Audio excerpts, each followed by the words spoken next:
Aujourd'hui, peut-on dire que la France est un pays démocratique? Honnêtement, je me pose la question.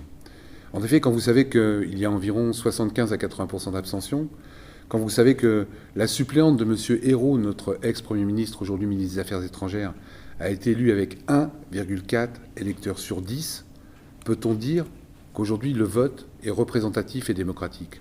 Quand on sait qu'aux dernières municipales, par exemple, les 30 plus grandes villes de France, ont été élues avec moins de 3 électeurs sur 10. La ville d'Évry, dans le 91, la ville de Manuel Valls, a été élue, la municipalité, avec 1,9 électeurs sur 10. Moins de 2 électeurs sur 10 ont coopté une municipalité qui se dit de la majorité de la population.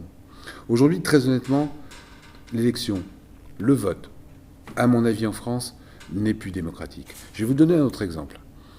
Savez-vous, par exemple, avec quel pourcentage ont été élus les conseillers régionaux en décembre 2015 ? Vous savez, ces conseillers régionaux qui sont là pour faire des économies. On est passé de 22 régions à 13 régions, mais on a quand même gardé le même nombre d'élus. À 2h du matin, avec un amendement de M. Carlos da Silva, suppléant de M. Manuel Valls. Eh bien, les élus, je vous le dis tout de suite, ont été élus avec 3,8% des électeurs. Je vous explique. 60% d'abstention, 40% de votants. On retire à ces votants pour faire les exprimer les blancs et les nuls, environ 2% en hypothèse basse. Ça vous fait 38% d'exprimés. Or, dans ces élections régionales, pour être au 12e tour, il faut avoir fait 10% d'exprimés, soit 3,8% des exprimés.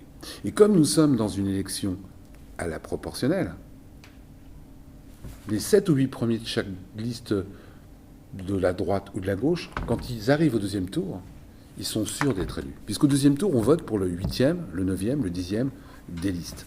Donc aujourd'hui, pour être élu conseiller régional, il faut faire 3,8% des électeurs.